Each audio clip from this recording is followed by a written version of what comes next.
Shalom, and welcome to another Chamor podcast from Bay Abedan, teaching Noahide Judaism for Messianic Hebrews. Today, we're going to be looking at a new translation of the Quran by my friend Murad. His channel is called Saint Murad. You might know his channel. He's a Middle Easterner. He's in the United States of America, and maybe it's just America, actually. It might be somewhere in America. And he has been working on this translation for a long time, for about 4 years. Is that right, Murad? Yeah, 4 years for the concordance and a few months just to translate the Quran. 4 years for the concordance and a few months to translate it. The translation itself was easier once you've got the words sorted out. And this is a very interesting and unusual translation of the Quran. It reminds me of a version of the Quran which was available.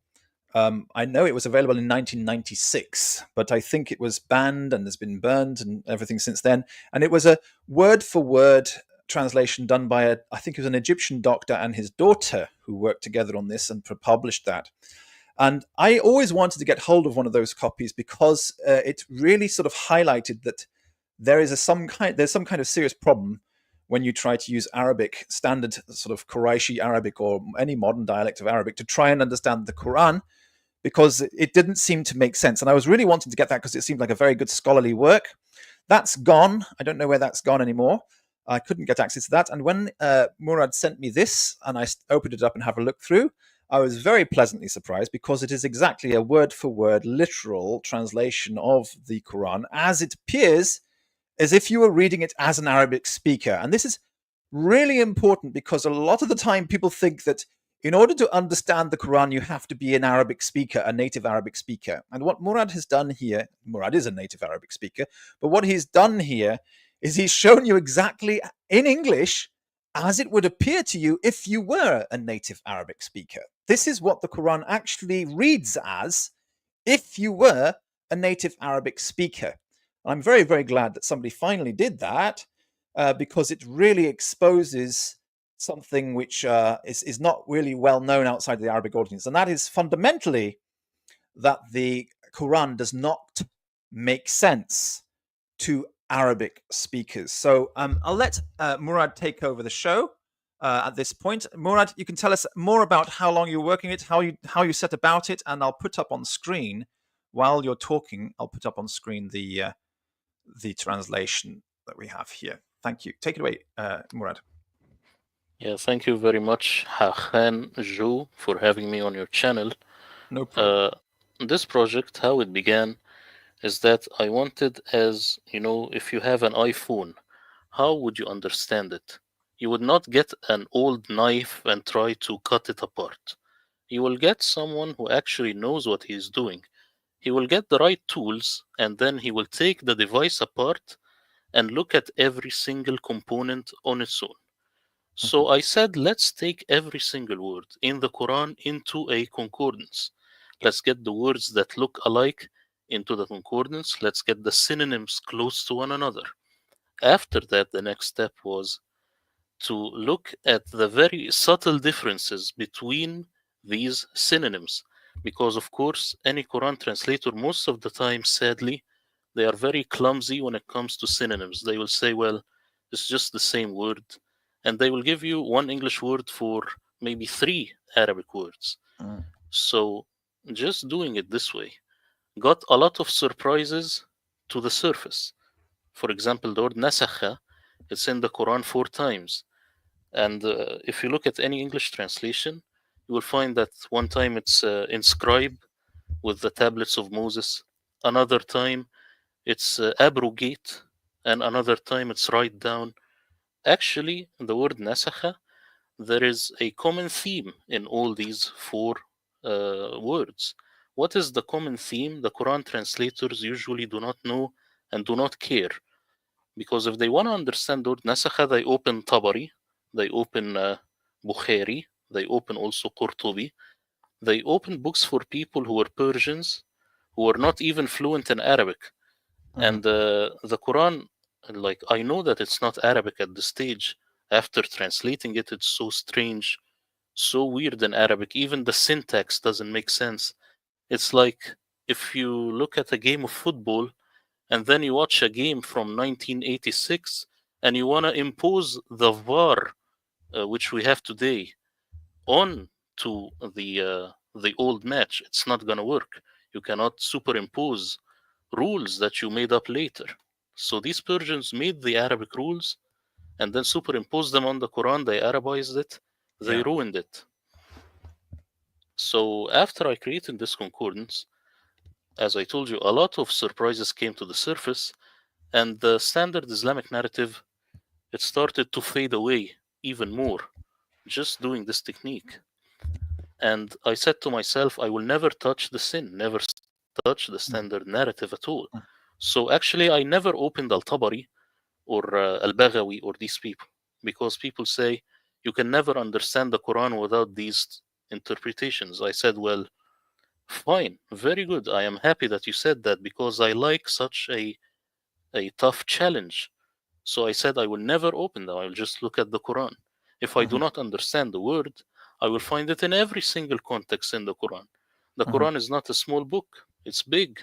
And these words, they are mentioned multiple times in other contexts. So just by using logic alone at the first stage, you will kind of glean what the Arabic is actually saying. And then at the next level, I looked at an old source called Al-Furuq al-Lughawiyya al-Askari. In English would be the subtle differences in language for Al-Askari. This is an Arabic speaker. He looks at these subtle differences.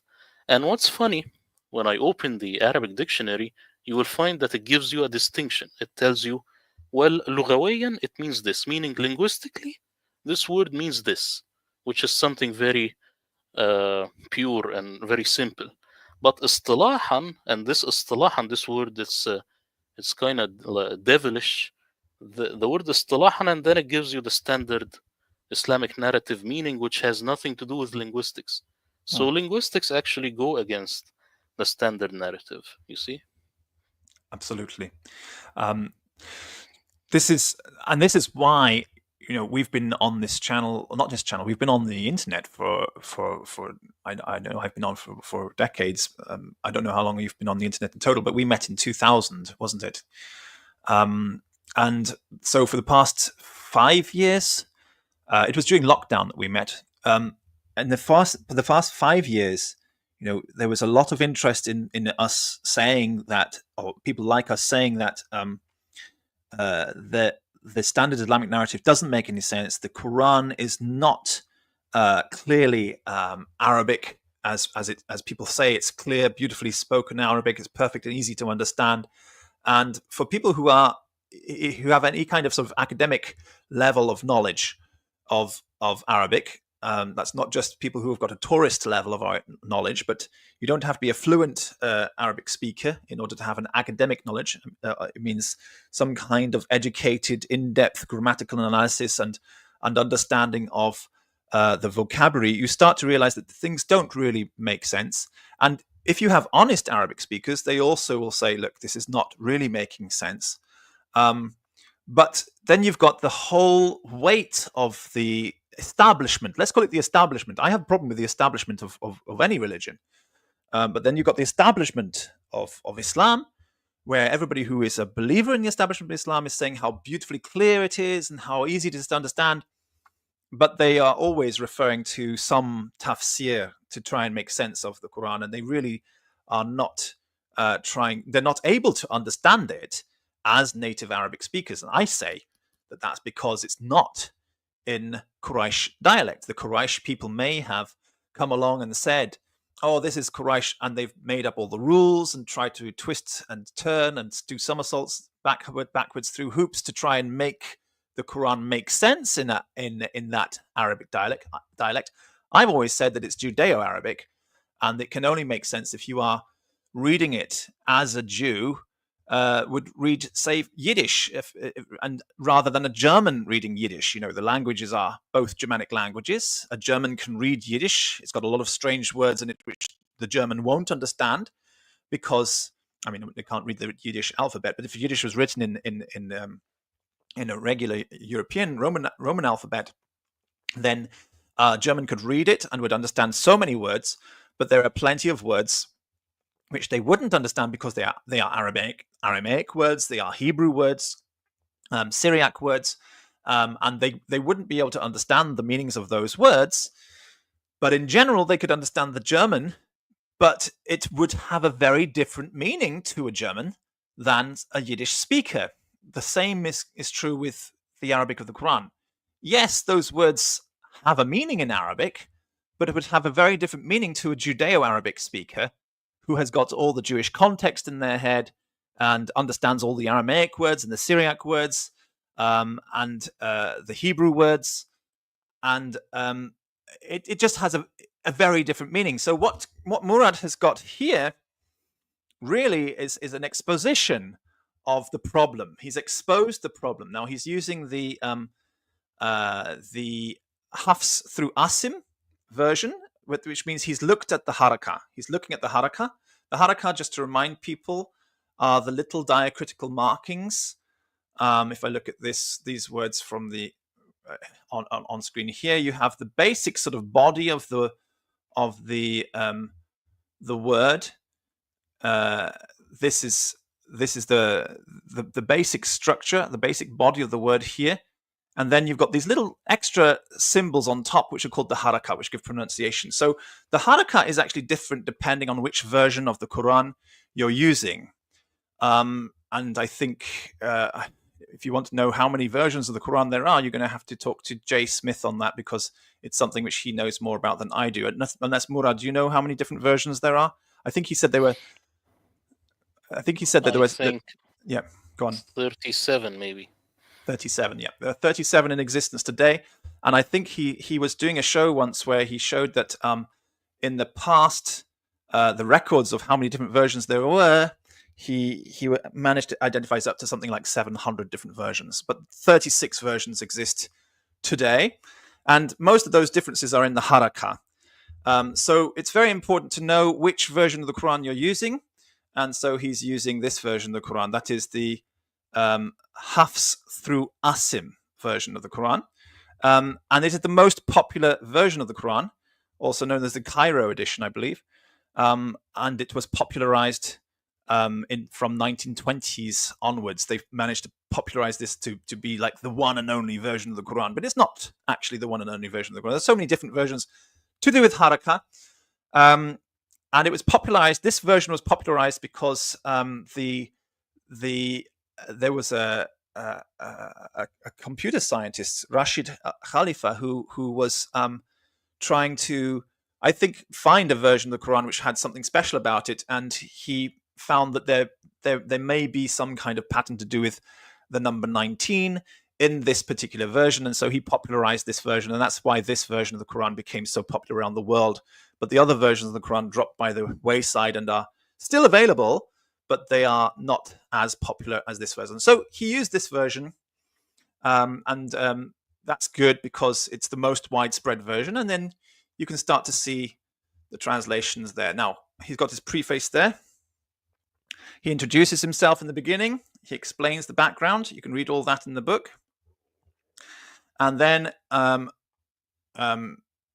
he does a comment on the other translations of the Quran, pointing out the problems, the flaws with all of these versions. And after some discussion, you've got this an explanation of how he went about creating this translation. So he explains his methodology, which is very important. And then you've got your table of contents.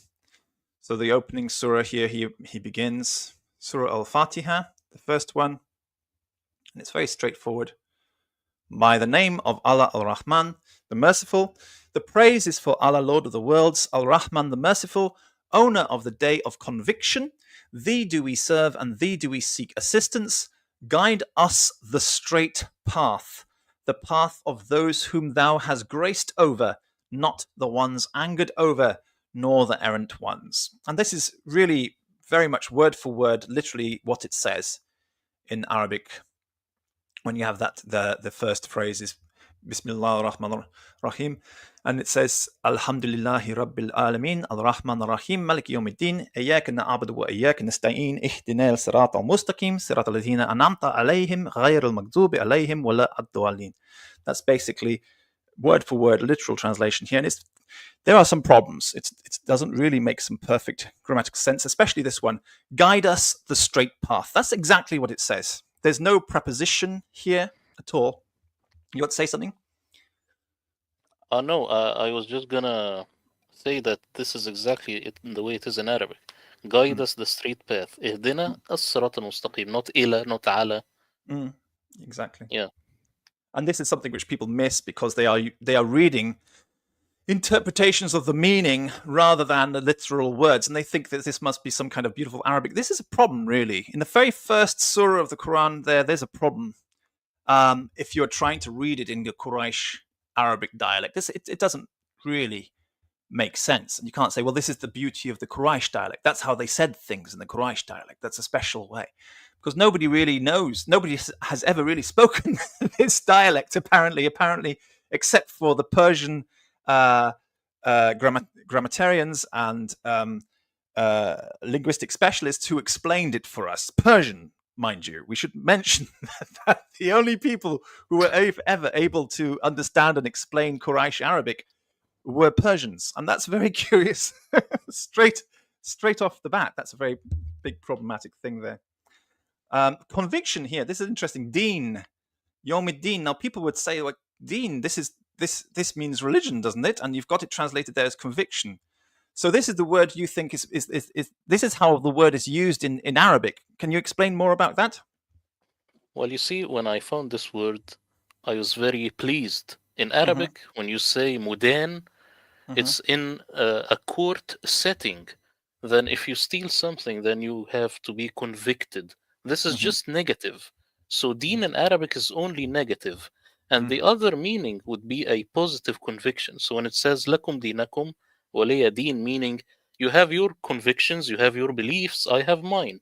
So it is not religion, because the word religion, if you want to superimpose it on the Quran, then I don't think the Quran knows this word. The Quran only knows if someone is convicted, like of stealing or something, because also the Quran says the word dhanb in my translation would be guilt. It's not sin. The Quran is not really aware, in its Arabic sense at least, it's not aware of the biblical sin. It is just aware of something within, like if you're gonna catch a thief, you will say he has done this guilty deed. So Crime. conviction has two meanings. In the Arabic and in the English, they go well. They're exactly the same. That's why I'm happy with this word. Right, very good. And I like the fact that you have exposed that as well, because the meaning which people will think deen is, well, isn't it religion? It's to do with justice, and it's to do with law, and it's to do with, like in Judaism, it's basically exactly the same. A Beit Din, a house of justice or a house of religion. And so that is the meaning that people tell you that this word deen means. They tell you that it has this Jewish meaning. This Arabic word has a Jewish meaning, and it's the most common one. I'm so happy that you did this, because right there in first surah, it's kind of exposing that this word doesn't have the Jewish meaning that all the Muslims say it has. And if you want this word deen to have the Jewish meaning, which all the Muslims say it has, then you're going to have to accept that this is not a Quraysh Arabic. This is Judeo-Arabic, because only in Judeo-Arabic the word has actually got the Jewish meaning. Exactly. It's like the word ahad. If you want ahad to just mean one, you have to go with the Jewish meaning. You have to abandon Arabic. Right. Yeah. There's plenty of examples, and I'm so glad that you did this. So people can see this is what it means in Arabic. And so some of these things that you've been taught are actually Jewish meanings. And then you have to ask, well, why are they teaching us Jewish meanings? Something as simple as deen is very difficult for the Persian linguists to twist the meaning of. It's going to retain its Judeo-Arabic meaning from then until now, because it's such a common basic word, deen. But simple fact is, it doesn't mean that in Arabic, and probably has only ever meant that in Judeo-Arabic. So let's move on to another one, because we're going to explore some of these things.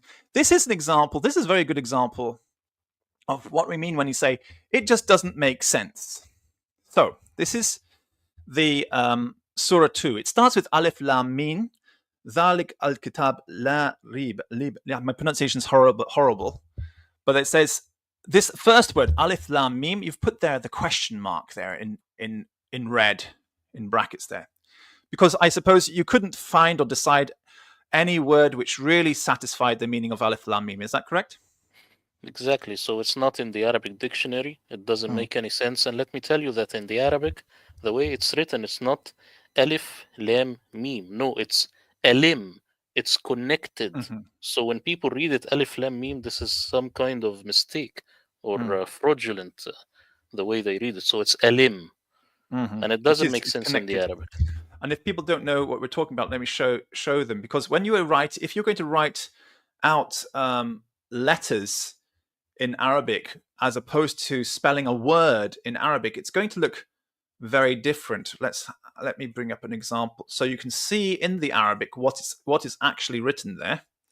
So I'm going to use Corpus Quran. Share this instead, and you see the letters are connected here. Oh, that's showing right now. The letters are connected. That's alim, exactly. Yeah, and if you read it with these diacritical marks, it would be alam. Alam. There's this haraka, this long line on the top here, and this second one. This is alam. Okay, that's great. Thank you. I just remind everybody, I never bothered learning how to read all these haraka because I don't need to read them I only know how to read Judeo-Arabic as it is relevant in certain texts. Like, for example, Maimonides, if you want to know what was really being said, you don't read the Hebrew translation of Maimonides, you read what he wrote in Arabic, and you're going to use Judeo-Arabic, which doesn't have any of this. So you would only read just the Arabic letters. So I never learned to read this haraka. I know some of them just because they've popped up many times. I know them because ever since I was a child, I used to learn this stuff. So it's not that I have put a lot of effort into this, Okay. And anyway, there you go. So there's alim. But they put it out as if it's alif space, which it looks like it is, but that's always a space between an alif and a lam. That's always a space in Arabic. And then lam space meme, but there is no space between the lam and the meme. They're connected. They are one word. So exactly.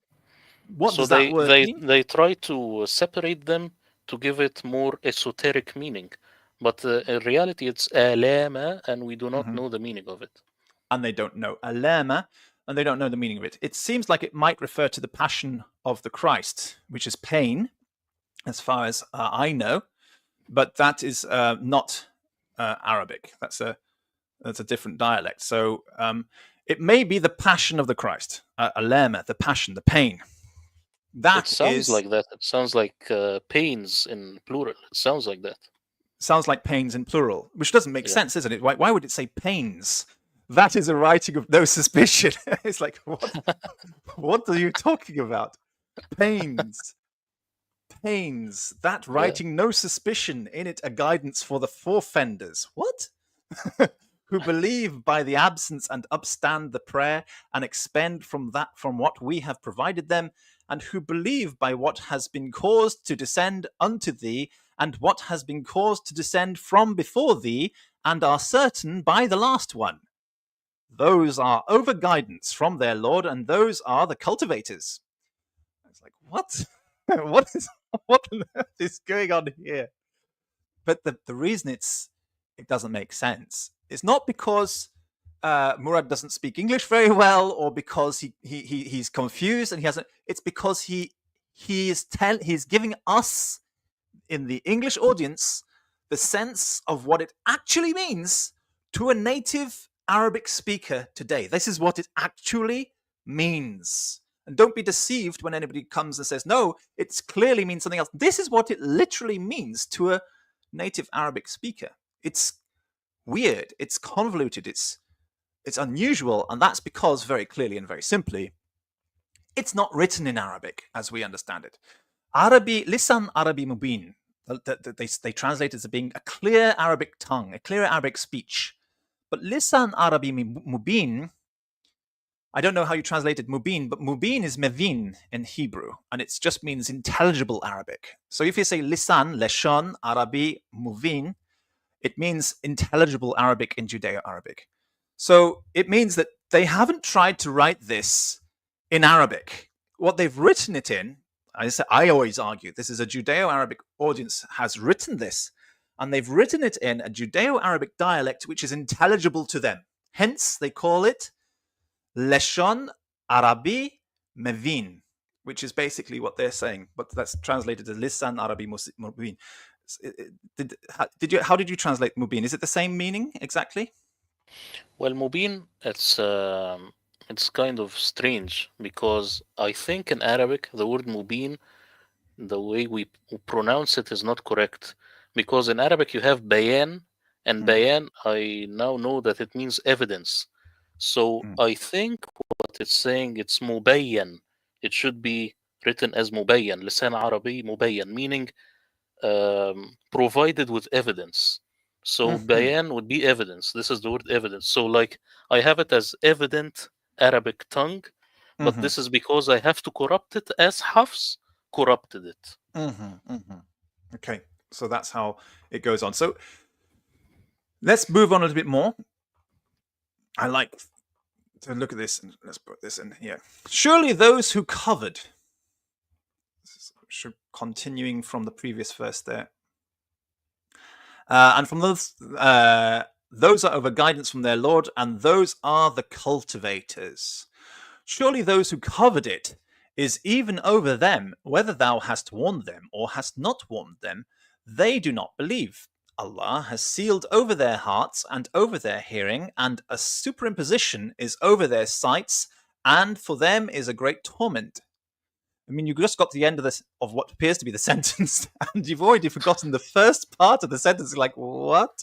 It's like some kind of hypnosis language. You just get confused, bamboozled. Yeah, this is the way it is. Yeah, in the Arabic. And of the humans is he who says, we have believed by Allah and the last day, and they are not by believers. They try to cheat Allah, and those who have believed, they do not cheat except themselves, and they do not feel a sickness is in their hearts. So Allah increased them in sickness, and for them is a painful torment by what they were lying. And when it is said to them, do not corrupt in the earth, they said, surely we are the correctors. Isn't surely they are the corruptors, but they do not feel. And I like the way you didn't put any punctuation in this at all, because of course the Arabic has no punctuation. It just continues as one continual stream of words with no... Exactly. Yeah. If I put punctuation, then I'm putting my opinion. I will never do that. Right. Very good. Well done. So I was very pleasantly surprised. I was really not thinking or expecting this to be much more than just another person's interpretation of the Quran. And I was so delighted last night when Murad sent it to me and I opened them, I read it through, and I was so delighted immediately. Just reading these passages, I'm immediately delighted. So I thank God somebody has finally put into English exactly how it sounds in Arabic to a native Arabic speaker. This is what it means. And you, the English audience, can get the feel for that. So I would actually recommend you to get hold of a copy of this. He's put his work in. He's got more than 4 years of effort in doing this, and he deserves to be paid for this, of course. He's not doing this for free. He's not doing this as a charity and a kindness. He's not a religious teacher. I am a missionary, and I'm promoting missionaries with the channel, but he is actually just doing the work, and he's put in the effort. And I think if you want to get a clear idea of what the Quran actually is saying, if you are an Arabic speaker, this is what it actually says to every Arabic speaker. This is what it says, which is really strong evidence that you can't just sit down and trust an Arabic speaker when they say, I know the Quran, I know what it says, you don't, so shut up, because if you've got this, you'll say, I know what the Quran sounds like to you, because I have a literal word-for-word translation of the Quran by a native Arabic speaker. And it's nonsense. It's nonsense because it's not written in the Qurayshi Arabic language or any Arabic except Judeo-Arabic. Now, Murad hasn't done a Judeo-Arabic translation of the Quran. People ask me, are you ever going to do a Judeo-Arabic translation of the Quran? And I keep saying, no, I'm not going to do that. But I don't know if Murad wants to go with me in future and go to a second level of this. We might work and collaborate on a Judeo-Arabic version of the Quran for you. What do you think, Murad? Yeah, I have it like in my head, but it's gonna take me just a few years actually to recover. Recover. You need a break. Exactly. Yeah, I need to go to rehab because Yeah. really it hurt my brain and it hurt my mind and soul and body. So I cannot like give you. No, let's give it 100%. about 10 years, and then we'll give you them a Judeo-Arabic translation of the Quran, but not right now. Okay, Yeah, but maybe not after right. 10 years. But look, if we're going down the path of a Judeo-Arabic translation of the Quran, it's going to have extremely different meanings. But a lot of this has got extremely different meanings as well. Now, some of you also, I want to bring up this passage because we looked at this earlier. It's in Surah 18, verse 86. Some of you who don't realize, but let's move through. I'll just scroll through as we go through. Because some of you who don't realize, actually, I want to go through that verse. It was in Surah 3, I think it is, when you've got the red words. Let's just stop at a red word when we see a red word. Because some of you don't realize that what the translation says is sometimes the exact opposite of what is written. And you might look at some of the words in here, the way he's transliterated Arabic into English, and you think, well, he's being very inconsistent. Sometimes he's spelling it one way, and another time he's spelling it another way. It's really sloppy. But what you're actually getting is a realistic exposition of what an Arabic speaker will see when reading such verses. Let me just carry on scrolling down here a little bit more. I can't remember which verse I was going to show. Which has got the knot in there. It should pop out very soon because it's going to be in red. I think it's in Surah 4, isn't it? And Nisa, which we're on now. The word Nisa, by the way, is when it's mentioned with the Prophet, it's always translated in English as wives when it's just women. Mm-hmm. Yeah, that's what it is, just women. Exactly the same as in Hebrew, by the way. All right, so here we have a verse. This is great. This is Surah 4, verse 105. And he's got the word highlighted in red here. I hope that's showing clearly for you on screen. You might say, why did he highlight this word in red? Tell us, why have you highlighted this word in red here? Well, in the Arabic it says وَلَا تَكُنْ لَا تَكُنْ, meaning do not be. But most likely, because this is a big mistake, most likely this is وَلِتَكُنْ, meaning and definitely be an adversary to the betrayers. Mm-hmm. So this is a mistake, and I think this mistake comes from the old manuscripts. But the idea is every other translation, you will find it playing around with the word adversary. They have it as something else, so that they flip the word adversary on its head. So this is a big scam by almost every other Quran translation. This is a mistake. This is a mistake in the Arabic. Because they don't want to accept that it says basically here, do not be an adversary. So they to the betrayers. So they try to find another way to translate the verse. As you know, Islam is very harsh on apostates, on betrayers, and so the idea is, well, they should be very harsh on the betrayers, and so they have to be something opposed to, and the word "not" here really kind of undermines that standard Islamic approach. What does it even mean if you're not supposed to be an adversary to betrayers? Just let them be. It's like basically means live and let live, man. Now, as you say, this could be an error which has slipped into the original manuscript somehow, but I find that very difficult to imagine that somebody wouldn't have had their hands cut off for putting a lamb in there when it was meant to. So I think it's actually just saying, don't be. No, I'm saying there is a dagger alif which has been inserted. It should be walatakun, meaning and definitely be. This la in an Arabic understanding, of course, would be definitely. And not definitely do not. be an adversary to the betrayers. But the dagger alif is a haraka, right? The dagger aleph, it's at a later stage. Mm-hmm. But in the original manuscript, or not the original, but let's say what we have in Hafs, it's لا تكن. لا تكن. Let's have a look and show what we're talking about so that people can see. Well, this is verse 105, I think. Let's put it in 105 in the Corpus Quran there.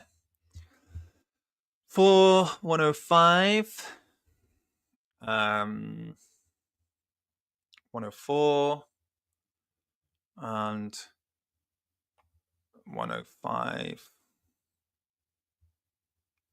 Yeah, and deceitful. Here we go. Look at this verse. This is it, isn't it? Yeah. Well, there it is. I see. This is the dagger aleph here. Do you see here khasiman? What do you have it? A pleader. A pleader, as opposed to an adversary. Hasiman. Yes. But khasim comes from khisam, and khism. This is an adversary, an opponent. This is definitely your enemy. So, since it's definitely your enemy, an enemy to the deceitful, why is it saying don't be an enemy to the deceitful? It's like, leave the deceitful, let them be, it's fine. Exactly. But, so they have to change the meaning of deceitful. They have to play with khasiman and not play with do not be, because if they play with do not be, it's going to be too obvious. Right, I see. Yeah. On the other hand, it could just mean that the early meaning of the Quranic verse was very, very chillaxed. Leave the man, it's fine. don't worry. Yeah, but if you look at the word khasim, if you open this word in every other context, never will they have it as pleader. Opponent, they will have it as dispute, quarreling, argumentative, litigant. Yeah, it's definitely negative. Never. And they never. This is the only occurrence where it actually is pleader. Every other time, so that they negative. Escape from wala takun. So they escape from this one. They do things like that so often, don't they? I noticed they did this with Salaba as well. The crucifix, when it's in the surah At-Tariq, where let me just have a look. Did you deal with that one? Which one where exactly? It says that. Let's have a look at that. What verse is that? Let mankind consider from what he has created a fluid flowing from between the ribs and the crucifix. It says Salaba, and this only one time says and his spine, and they translated as spine instead. Is that what you did on that verse? How did you do that? Deal with I have this one because sulb. It's solid. It's the English solid, so I have it as solidness. Solidness. Okay, yes. Solidness. Mm-hmm. Very different again. So it's not in Aramaic. It's crucifixion, but in and I believe they use that in as a punishment in some verses of the Quran. It says crucify them. I have it in my translation as solidify. Solidify them. So you put maybe you hang him as you solidify him. Solidify. So in the Arabic understanding, like maybe kill him or something. I don't know. But in the Arabic understanding, you would solidify him till parchment, till he's left for the sun to eat him up. This is what I got from the Arabic dictionary. You think it might mean like dry him to death, something like that? Dry him out. He is dried from all the fluids. All of a sudden, now he's solid. So this is the Arabic understanding of it. Solb, I have it as different. Solidness. Interesting. Very different. Great. Well, there you go. Another example of difference, and it really is exposing how you think. Because I don't know these interpretations. Solidify. I don't know, because I can only think of it in the Judeo-Arabic context. And when I hear people saying, "Well, this is this is the meaning. This is standard Islamic meaning," I think, well, that's the same in Judeo-Arabic. But what I'm learning here is that the standard Arabic is actually very different from Judeo-Arabic, and some of these religious meanings which are given to the verses in the Quran are extremely Judaic meanings. Some, but not all, and that's the inconsistency. It's like there's cherry picking, and I find this so often, Murad. There's always cherry picking when it comes to the Jewish opinion. If people will take what they want from the Jewish opinion and leave the rest, they don't want to take the whole of the Jewish opinion. They just want to take the bits which satisfy their needs, and they're very happy to leave the rest and invent the rest by themselves. But that's one of the things which always confused me about Islam. It's like, well, why do you have Jewish meaning here, but then no Jewish meaning there? And if you had a pure Arabic understanding, this is what it says. This is what it says. So that was great. Thank you for that. Let's move on to, we'll look at that word inna, because it's an example of how you look through all the possible meanings and you found the word from. So let's look at that one. To try and make, and in fact, I think Murad is being very fair and very sympathetic towards Arabic. He's trying his best to make it mean something in Arabic, even though it doesn't have a meaning in Arabic. So this is the verse here. And it says, this is the one we talk about on this channel quite a lot. Oh, eligibles. It's chapter 4, verse 171. And the translation, as it sounds, if you are an Arabic speaker, is, O eligibles of the writing, do not shackle in your conviction, and do not say over Allah except the truth. Surely Al-Masih Isa, son of Maryam, is only the messenger of Allah and his word which he has tossed into Maryam, and a breath from him. So believe by Allah and his messengers, and do not say 3, refrain, which is more charitable for you. Surely Allah is only one deity from having a birth. One for him is what is in the skies and what is in the earth, and suffice by Allah as a representative. Well, it's really convoluted. It's very, very difficult to make sense of that. But he chose the word from here. There's this question mark here, because you've got this word which you couldn't translate. Question marks. Oh, yes, we should explain. I think we did. Question marks. Explain again. Question marks are words. These are words that do not make sense in the Arabic language. And if you ever find a meaning for them, then it's definitely borrowed. And in most times, they are just guesses. This is the word subhanahu. Subhanahu in the Arabic does not have a clear meaning. They say glorify. Well, glorify is tamjid, majjada, not subhana. So subhana, it could probably mean something like sing praises, but I didn't put it here because this is not Arabic. So it says something along the lines of, praised is he from having a birth one, so he is too good from having a birth one. This is anna. This is an, sorry, an, not anna. Not an. Not It would be from here, but from meaning to or that, as we have discussed. Yeah. Because, of course, you've got from, which would be min, as in taken from something.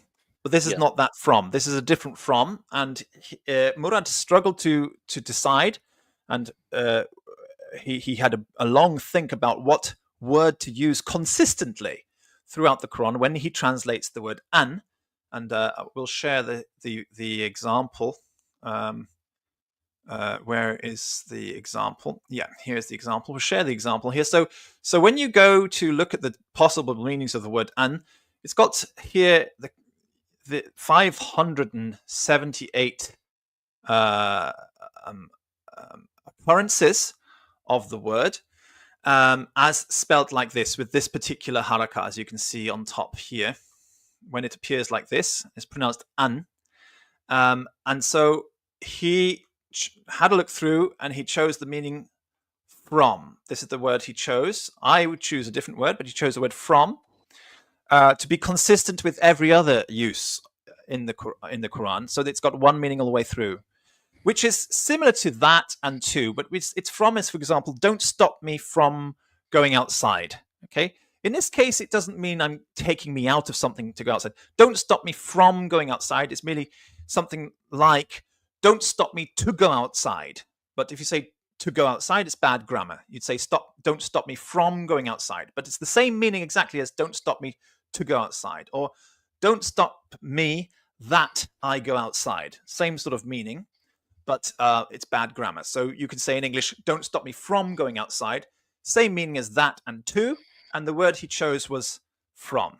A very different meaning, and you see in the word here, they put it down here, is lest. If I say, don't stop me lest I go outside, it's a very different meaning from when I say, don't stop me from going outside, or don't stop me to go outside, or don't stop me that I go outside. These three sentences mean the same thing. Don't stop me that I go outside. Don't stop me to go outside. Don't stop me from going outside. These mean the same thing. But if I say, don't stop me lest I go outside, this is very different. It's a very, very different meaning. And so to avoid that sort of inconsistency in the meanings, Murad chose one word to use every single time the word an appears. And it's not the word which I would choose in Judeo-Arabic, but it is he's trying to make this text have some consistent meaning in Arabic. And so he chose the word from as the best option for all of the possible occurrences. If you look at the standard translations, they probably use that as the most common translation usually, but they do switch it around. They switch it around a lot, and they do use lest every now and then, which is a very different meaning. So that's an example there. But the end result is still something very convoluted. And in the end, he is trying to preserve here the standard sort of Arabic interpretation of the verse, glorify Allah away from having, but actually that's a different from, to be honest, because that's min really. But don't stop, glorify Allah that having a son or a birth, or to having a birth. It really just doesn't really make sense. But and in fact, we don't even know what the word means, subhanallah. Maybe it doesn't mean glorify in Arabic. Maybe it has a completely different meaning. He couldn't find a meaning for that word, glorify, so he put a question mark in there. An example of how he's worked this through. Now I'm going to move on to Surah 18. Do you want to make any more comment about that before we move on? Yeah. If I had to choose, I would not have translated the word an at all, but it would make the whole thing collapse, because I am not like 100% sure that an is that or to or from, but I had to, depending on the context, or else we will not have any syntax. So this is, as I say in my preface, this is the best shot for Arabic. This is the best shot, which is not very good. Thank you so much. Well done. Well, I think it's a good shot. Well done. Thank you. Okay, so now let's look at something more interesting. Even more interesting, I should say. Surah 18. Let's get there. Verse 86. It's at the end of Surah 18, so I think the best way to find it is to just go to the beginning of the translation. And are we sharing the right page? Yes, I'm sharing the right page. And go to the beginning, and we'll go to the index. Very nicely in the PDF version, he's got the index here that if you click on the index surah, it'll take you directly to the surah you want. So we're going to go to Surah 18. Here the index. Here's the index, and there it is, Surah 18, Kaf. I think I'll go to Maryam, and I'll go backwards from Maryam into the Kaf, and that will get us where we want to be more quickly. And here we are with the story of Dhul-Qarnayn and the two-horned one. And here it starts here. He's written at one time in verse 83, he's written the Al-Qarnayn. And some of you might think, oh, he's being inconsistent, because there, a little bit lower down, he says the Al-Qarnayn. Okay, the Al-Qarnayn here, and then the Al-Qarnayn a few sentences later.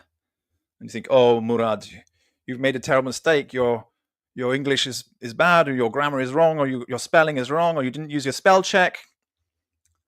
What do you have to say to those people? No. Yeah, in the Arabic, it's two different words. It's two different ways of writing the name Dhil Qarnayn, Dhal Qarnayn. And even in one, when it says Oh Dhal Qarnayn, it's actually connected. Ya Dhal Qarnayn, one word. So let's have a look at that so I can help people see. So I'm preserving as much as I can what the Arabic is actually saying. Exactly. And then we get in English a more clear experience of what an Arab would experience. So here is the verse in 86, verse 18, verse 86, and it's the Al-Qarnayn. There's the three letters there. If you want to pause this and compare it back and forth later, you'll see the big difference. There's one, Dhal Karnain. You can also go to corpusquran.com and check on the word by word, chapter 18, verse 86, and you can see as it is. And then we have in verse 83, very different word, the Al-Karnain. Can you see this? It's the. That's where you want to go. So you can pause it and go back and have a look at the other example, back and forth. You see, it is different word. So as an native Arabic speaker reading this, you'll see it says the this time, and then the second time it clearly says the second time around. Let's get that there. There's the. So this is not because he's not being consistent and he's making mistakes or something like that. This is because he's actually showing you exactly what an Arabic speaker will see. And the inconsistencies that an Arabic speaker will notice, you can notice too. There's the and the. The and the. They also have a ya, attached to the beginning here. There's the in the blue letters, the, and they have a ya connected to before it. Ya the. Okay? Is my pronunciation correct? Yeah, exactly. Yeah, the. Yeah, the. And here it's just the. There's no ya, it's the. Okay? So that's what you see, that's what you get. Thank you so much. The one before it, which is yeah there, it is like Yasin, the way it's connected. Isn't Yasin? Yeah there. Yeah there. That's why I thought it was very important for the people to see exactly how it's written in the Arabic, so that future work can be done. This is just like the beginning. Very good. Thank you so much. Now, this is only the English only version. Do you also have for sale the English and Arabic alongside each other version? Yeah, I have like a complete package. So you have the English and the Arabic, PDF and Kindle, and the English only PDF and Kindle. So this is a package. And there is also one which is English only, but it cannot be highlighted and has a watermark. This is just a standalone product, English only PDF. This is much cheaper, of course. Very good. All right. So if you want to get a feel of how it actually feels to read it as a native Arabic speaker, then you need to get hold of one of those translations that he's provided. One is more academic, with the Arabic along side by side, and you can check it out yourself as you go along. And one is for those of you who are quite happy to have just an easy, simple read, although it won't make sense, but at least you'll get an easy, simple read of the English translation. And that's the one we're looking at today on this show. Maybe we'll have a look at the other version on another show. If you want to come back and give the other version later, we can look at some examples for some in-depth study, so people can have a look at that for a study example.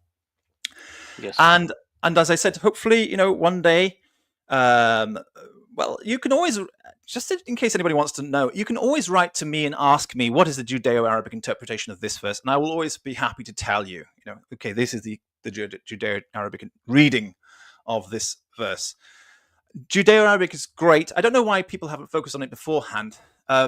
I think it's because people assume that Muslims and Jews hate each other so much that there's no chance that the Quran could possibly be written in Judeo-Arabic. So it's immediately cut that one out, and then they move on to something else. But I always argue it's a Messianic Noahide text. And if you understand Messianic Noahide Judaism, you'll understand it. But if you don't, then you won't understand it. That's what I always argue. But if you want me to give you the Judeo-Arabic reading of any verse, you can always write to me and I'll write back. Or best, I prefer to speak, because writing takes up an awful lot of my time with so many people writing, and I don't have that much time. But if you speak to me, we can cover a lot more ground in a much shorter amount of time. So if you want to, you can come into the studio after this show and you can ask some questions. I will put the link to the studio in the chat there for you to pop in. I will not add you to the live stream, but you are welcome to come into the studio and wait until the live stream is over, and then you can ask some questions if you like. I will have to pop out for a little while. I don't know if Murad, if you have time to talk to anybody in like backstage after the show. Do you have any time? I will try my best. Yeah. Very good. Okay. So you've got the live stream link there. Nobody has popped into the studio right now, but if anybody does want to, we will have a private chat with you after the show if you like. Okay. Murad, is there anything else you'd like to say at this point concerning your translation? We've gone 55 minutes, which I think is a good cover of the introduction to your translation. Is there anything you'd like to say to close? Yeah, I would just ask the people to get this translation and to not assume. Please do not assume that this is another Quran translation, because it is not. Like, every single word is different. Even the syntax is different than anything. People say, what about Robert Spencer, for example? What about Osama? Well, they are in the standard narrative so much without noticing. Right. So they didn't make this kind of work. Although Robert did his best with Did Muhammad Exist? And he is very good with looking at Islam from an outside perspective, but still with his translation, he made the same assumptions, the Persian assumptions that come from the Abbasids and later. So please do not assume that you know, because this is very different. In my translation, for example, there is no eating, prohibiting pork. This is not in my translation because I looked at the words from the Arabic dictionary. There is no Yathrib, the word Yathrib, which is later Medina of the Prophet. It's something different in my translation. So if you want to like just have a deep dive into what the Quran actually says in the Arabic without any standard narrative, you should get my translation by now. Yes, absolutely. And I can also confess that I also assumed it was just going to be another person's interpretation of the Quran, and I wasn't really interested to get it, even though I know Murad and he's my friend. We've known each other since 2020. And we have a good relationship. I thought, oh, I'm just reading another person's interpretation. I'm just tired of reading people's interpretations of the Quran. But he said, here, I'll send you a copy. So he sent it to me, and I opened up, and immediately with that first verse and Surah 2, immediately I realized and I could see, no, this is what is needed. This is what the English audience needs. It is not somebody's interpretation of the Quran. It is simply, very, very honestly, showing what it looks like if you are an Arabic speaker. And that's very different to what I assumed. I urge you also, don't assume that this is just another person's translation of the Quran. There's no reason why I should side with Murad here on this and say, oh, it's fantastic, it's amazing. There's no reason at all whatsoever. He's my friend, and I have people who are my friends who I disagree with all the time. Okay, and I have never had a fear to disagree with my friends. But here is something really unique. It's very, very good that you can see what an Arab speaker sees when you read the Quran, and you will realize, this is the most important thing, you will realize it's just utter nonsense. It doesn't make sense in Arabic. And it's a sad thing that people who are not native Arabic speakers will think that this has got something to do with Arabs. It hasn't. Judeo-Arabic, yes, there are Syriac words in here. All those question marks. They may be Syriac words, they may be Aramaic words, they may be Hebrew words, they may be Romaniot words, they may even be Gez words, which is Ethiopian Jewish words. There are a lot of Judeo-Arabic terms in here. That is, words which aren't even Arabic, but are known in the Judaic milieu of the Middle East, from Ethiopia, from the Mediterranean, from the Gulf. Okay, you've got a large area of trade going on there, and those words would be known in Judeo-Arabic. Hence, you can have somebody like Christoph Luxemburg coming along doing a Syro-Aramaic reading of the Quran, Gabriel Said, Reynolds focusing on this. I think he focuses mainly on Syriac, and people can argue, wait a second, this word looks like Gez, and there are people with different opinions, and they're all correct, but not totally correct. And here we have I think the best starting point is people say this is nothing but Arabic. Well, let's look at it as if it was nothing but Arabic then, and let's see why we have people like Gabriel Reynolds saying, well, let's look at the Syriac meanings because it doesn't make sense in Arabic. And let's see why people like Christoph Luxemburg want to say a Syro-Aramaic reading because it doesn't make sense in Arabic. And now you can see here with Murad's translation, you can see why are people trying to find different languages to read it in.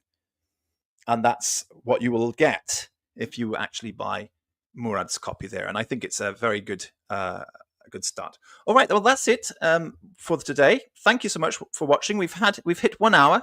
I hope you've enjoyed the show. We've got lots of comments in the chat there, but I won't be going through them all. And nobody has joined us in the studio, so we will be able to take a break. Okay, that's the end of the show. Thank you so much for watching. You've got a link to Murad's channel in the box underneath the description box underneath the video. You've got a link to buy the book in the chat there, which is pinned at the top. If you want to buy Murad's translation, you can click that Buy Me a Coffee, St. Murad Extras, okay? And so I hope that you will be interested in having a read. If you have an interest in Islam, you do need to see what nonsense it makes in Arabic. It doesn't make any kind of sense. But it's really good effort, and I'm very, very grateful to Murad for doing that. Thank you so much for that, and thank you for coming on to the show and letting us know about it. Thank you very much for having me. I am delighted that you actually endorsed this work. It's great. Thank you very much for having me once again. You're welcome. Okay, everybody, God bless you all. Take care, and shalom. Bye-bye.